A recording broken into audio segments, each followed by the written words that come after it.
so now we're going to be playing hockey bowling. So once again, you need that hockey stick or the broom and then the ball. You're going to need 6 items that we can knock down.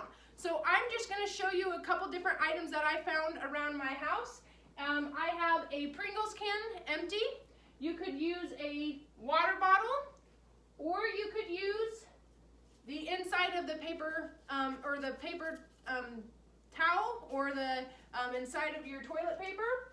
Now you're going to need 6 of these items, and you're going to put 3 in the back, and then 2 in the front, and then 2 in the middle, and then 1 in the front. This is going to be what we're trying to knock down. Now you're going to just get about 2 or 3 feet away. Now if you're on carpet, this is going to be a little bit more difficult. So if you have a flatter ground, then you can do that and make it a little easier on you.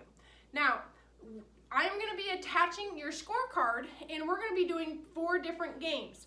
In each game, you have 2 turns to try and knock as many water bottles or whatever you have, the pins, down. So if I strike it the first time and I only knock 1 pin down, then I'm going to write the number 1 in the first box.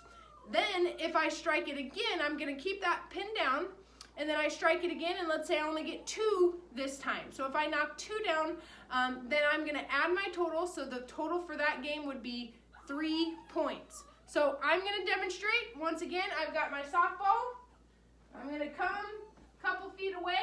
Once again, I want to have that thumbs down, my hands apart, and I do not want to strike the, or when I swing, I don't want the bottom of the broom to go above my hips. So I'm going to stay here.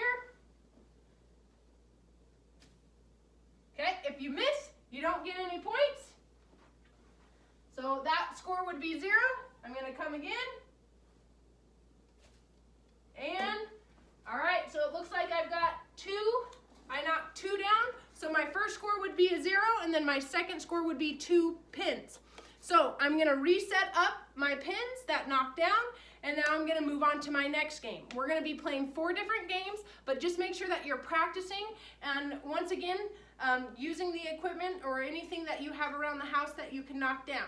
Just make sure that it's not going to break anything, and make sure that when we're striking, we're keeping the blade below our waist on the way back and on the way forward, so that we can stay safe. Don't forget to share your score of your 4 total games with Miss Nutt, and once again, that will be in a Google Doc, so please email me if you have any questions. All right, do your best, forget the rest.